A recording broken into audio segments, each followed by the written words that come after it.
নমস্কাৰ এই মুহূৰ্তত আহি পৰিছে কেইবাটাও গুৰুত্বপূৰ্ণ খবৰ আৰু এনে ধৰণৰ খবৰসমূহ নিতৌ চাবৰ কাৰণে চেনেলটো সাবস্ক্ৰাইব কৰি ভিডিঅ'টোত এটা লাইক কৰি দিব। আন এটা অতিকৈ গুৰুত্বপূৰ্ণ খবৰ, প্ৰশাসনক বাধা নিদিয়াকৈ নিজে আঁতৰি গৈছে বেদখলকাৰী। মুখ্যমন্ত্ৰী হিমন্ত বিশ্ব শৰ্মাই ক'লে উচ্ছেদৰ প্ৰতি সঁহাৰি জনাইছে জনতাই। আৰু মধ্য অসমৰ নগাঁও জিলাত দেখিবলৈ পোৱা গৈছিল সেই বিশেষ দৃশ্য। প্ৰশাসনে বলডজাৰ চলোৱাৰ আগতেই নিজে নিজে আঁতৰি গৈছিল বেদখলকাৰী ৰাইজ। আৰু তাৰ পিছতেই মুখ্যমন্ত্ৰী হিমন্ত বিশ্ব শৰ্মাৰ প্ৰতিক্ৰিয়া, বাধা নিদিয়াকৈ সহযোগিতাৰে আঁতৰিছে বেদখলকাৰী। বছৰ বছৰ ধৰি দখল কৰি ৰখা ভূমি এৰিছে বেদখলকাৰী ৰাইজে। নিজে মানি লৈছে প্ৰশাসনৰ আহ্বান, গতিকে সেই ৰাইজসকলক ধন্যবাদ জনাইছো। মুখ্যমন্ত্ৰী হিমন্ত বিশ্ব শৰ্মাৰ মন্তব্য, বলডজাৰৰ শক্তি প্ৰয়োগ অবিহনে সফল হৈছে উচ্ছেদ অভিযান। উচ্ছেদস্থলীত উত্তপ্ত পৰিস্থিতিৰ বিপৰীতে নগৰৰ উচ্ছেদে বহন কৰিছে বিশেষ তাৎপৰ্য। প্ৰতিবাদৰ পৰা সহযোগিতালৈ উচ্ছেদ অভিযানৰ সলনি হৈছে গতিবিধি। প্ৰশাসনক সঁহাৰি জনাই বেদখলকাৰীয়ে উচ্ছেদ অভিযানত আগবঢ়াইছে নজিৰ। বেদখলকাৰীয়ে নিজেই নিজৰ ঘৰ দুৱাৰ ভাঙি পেলাইছিল আৰু তাৰ পিছতে মুখ্যমন্ত্ৰী হিমন্ত বিশ্ব শৰ্মাৰ এই প্ৰতিক্ৰিয়া। এটা পলিটিকেল ব্ৰেকিং নিউজ, নিৰ্বাচন ঘোষণাৰ পিছতেই বিজেপিত দল ত্যাগৰ জোৱাৰ দেখিবলৈ পোৱা গৈছে। একেদিনাই 40 জনে এৰিলে ভাৰতীয় জনতা পাৰ্টি। একেদিনাই 40 জনতকৈও অধিক বিজেপি নেতাই এৰিছে বিজেপিৰ দল। বিটিচি নিৰ্বাচনৰ দিন ঘোষণাৰ পিছতেই বিজেপিত দল ত্যাগৰ জোৱাৰ দেখিবলৈ পোৱা গৈছে। ওদালগুৰিত বিজেপি এৰি বহু নেতাই দাপৰি মেলিছে হাগ্ৰামা মহিলাৰী BPF দললৈ। হাগ্ৰামা মহিলাৰীৰ উপস্থিতিত BPF দলত এই বৃহৎ যোগদান কাৰ্যসূচী দেখিবলৈ পোৱা গ'ল। কোচ ৰাজবংশী ছাত্ৰ সন্থাৰ উপদেষ্টা সহ কেইবাজনো নেতাৰো BPF দলত আনুষ্ঠানিকভাৱে যোগদান। আৰু বিটিচি নিৰ্বাচনৰ দিন ঘোষণাৰ পিছতেই এতিয়া বিজেপিত আৰম্ভ হৈছে খহনীয়া। বিজেপিত খহনীয়াৰ বিপৰীতে BPFৰ শক্তি প্ৰদৰ্শন অব্যাহত আছে। নিতৌ বিজেপি এৰি BPF দলত যোগদান কৰিছে বিজেপিৰ জ্যেষ্ঠ আৰু শ শ নেতা কৰ্মীয়ে। শক্তি বৃদ্ধি পাইছে হাগ্ৰামা মহিলাৰী BPF দলৰ।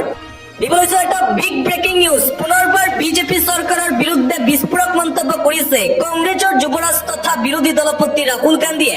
ভোট চুৰিৰ প্ৰসংগৰ মাজতেই ৰাহুল গান্ধীয়ে উত্থাপন কৰিলে আন এক বিস্ফোৰক তথ্য। গুজৰাটৰ নাম নিচান নোহোৱা 10টাকৈ ৰাজনৈতিক দলে লাভ কৰিছিল 4,300 কোটি টকাৰ চান্দা। গুজৰাটৰ নাম নিচান নোহোৱা 10টাকৈ ৰাজনৈতিক দলে 1,000 কোটি টকাৰ চান্দা লাভ কৰাক লৈ এতিয়া সৰব হৈ পৰিছে ৰাহুল গান্ধী।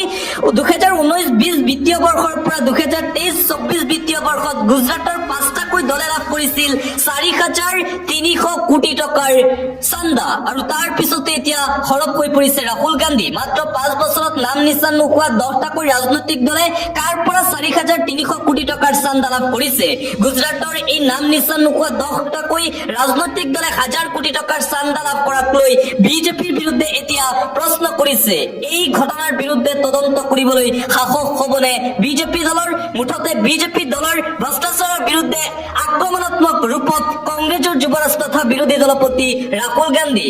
আৰু 43 গৰাকী প্ৰাৰ্থীয়ে 3টা নিৰ্বাচনত প্ৰতিদ্বন্দ্বিতা কৰি লাভ কৰিছিল মুঠ 54,000 কোটি টকা। মুঠতে বিজেপিৰ বিৰুদ্ধে এতিয়া ইটোৰ পিছত সিটো বিস্ফোৰক মন্তব্য আৰু কেলেংকাৰীৰ ফাইল খুলিছে ৰাহুল গান্ধীয়ে। দেশৰ 23খন ৰাজ্যৰ পৰা চান্দা লাভ কৰিছিল গুজৰাটৰ এই নাম নিচান নোহোৱা ৰাজনৈতিক দলে। আৰু এই ঘটনাসমূহৰ তদন্ত কৰিবলৈ সাহস হ'বনে নাই ভাৰতীয় জনতা পাৰ্টিৰ, সেয়া হ'ব পৰৱৰ্তী সময়ত লক্ষণীয়। লগতে ৰাহুল গান্ধীৰ মন্তব্য, গুজৰাট কোনো অৰ্থনৈতিক মডেল নহয়, ই ভোট চুৰিৰ মডেলহে। বিজেপিয়ে 2014 চনত এই মডেলটো ৰাষ্ট্ৰীয় পৰ্যায়লৈ লৈ আহিছিল। বিজেপিয়ে প্ৰথমে মধ্যপ্ৰদেশৰ নিৰ্বাচন চুৰি কৰিছিল, তাৰ পিছত মহাৰাষ্ট্ৰ আৰু হাৰিয়ানাৰ নিৰ্বাচনত চুৰি কৰিছিল ভোট। কোনো প্ৰমাণ নথকাৰ বাবে আমি একো কোৱা নাছিলো, কিন্তু এতিয়া আমাৰ হাতত প্ৰমাণ আছে। আৰু পুনৰবাৰ বিজেপি আৰু নিৰ্বাচন আয়োগৰ বিৰুদ্ধে ভোট চুৰিৰ অভিযোগ উত্থাপন কৰি এইদৰে মন্তব্য কৰিছে কংগ্ৰেছৰ যুৱৰাজ ৰাহুল গান্ধীয়ে। আৰু আনপিনে যোৱাকালি বিহাৰত দেখিবলৈ পোৱা গৈছে ৰাহুল গান্ধী আৰু প্ৰিয়ংকা গান্ধী একেটা বাইকতে উঠি কৰিছে ভোট চুৰিৰ বিৰুদ্ধে প্ৰতিবাদ। ভোট চুৰিৰ বিৰুদ্ধে যোৱাকালি হাজাৰ হাজাৰ লাখ লাখ জনতা ওলাই আহিছিল ৰাহুল গান্ধীৰ নেতৃত্বত। উপস্থিত আছিল কংগ্ৰেছৰ নেতা কানহায়া কুমাৰ। মুঠতে বিজেপি আৰু নিৰ্বাচন আয়োগৰ বিৰুদ্ধে ভোট চুৰিৰ বিৰুদ্ধে এতিয়া প্ৰতিবাদ অব্যাহত আছে কংগ্ৰেছ আৰু আন বিৰোধী দলসমূহৰ। আৰু আনপিনে ভোট চুৰিৰ বিৰুদ্ধে অসমতো দেখিবলৈ পোৱা গৈছে প্ৰতিবাদী কাৰ্যসূচী। ভোট চুৰিৰ বিৰুদ্ধে কংগ্ৰেছে কপালে ৰাজপথ, আৰক্ষী প্ৰতিবাদকাৰী প্ৰতিবাদকাৰীৰ মাজত হতাহতিৰ ঘটনা ভোট চুৰিৰ বিৰুদ্ধে অসম প্ৰদেশ কংগ্ৰেছৰ প্ৰতিবাদী কাৰ্যসূচী বিজেপি ভোট চুৰ লেট্ৰিন চুৰ আখ্যা দিছে কংগ্ৰেছে অমিত শ্বাহক ভোট চুৰ আখ্যা কংগ্ৰেছৰ প্ৰতিবাদকাৰী ৰাজ্যৰ ভোট চুৰিৰ বিৰুদ্ধে কংগ্ৰেছৰ নেতৃত্বত তীব্ৰ প্ৰতিবাদ ৰাজ্যিক নিৰ্বাচন আয়োগৰ সন্মুখত কংগ্ৰেছৰ এই তীব্ৰ প্ৰতিবাদ এফালে আৰক্ষী আৰু আনফালে কংগ্ৰেছৰ প্ৰতিবাদী দল আৰক্ষী প্ৰতিবাদকাৰীৰ মাজত হতাহতিৰ ঘটনাও সংঘটিত হৈছে বুলি জানিব পৰা গৈছে আৰক্ষীৰ বৃহৎ দল অৰ্ধশত সামৰিক বাহিনী মোতায়েন কৰা হৈছিল আৰক্ষী বিকুফালী প্ৰতিবাদী কাৰ্যসূচী ৰূপায়ণ কৰিছে কংগ্ৰেছে আন এটা অতিকৈ গুৰুত্বপূৰ্ণ খবৰ পৃথক কমতাপুৰ ৰাজ্যৰ দাবীত অটল সদৌ কোচ ৰাজবংশী ছাত্ৰ সন্থা পৃথক কমতাপুৰ ৰাজ্যৰ দাবীত পুনৰ প্ৰতিবাদ আৰম্ভ কৰিব কোচ ৰাজবংশী ছাত্ৰ সন্থাই বৃহস্পতিবাৰে প্ৰতাৰণা দিৱস পালন কৰিব কোচ ৰাজবংশী ছাত্ৰ সন্থাই দিছপুৰ প্ৰেছ ক্লাবত সংবাদমেল যোগে ঘোষণা কৰিছে সংগঠনটোৱে পুনৰবাৰ কৰিব প্ৰতিবাদ সংগঠনটোৱে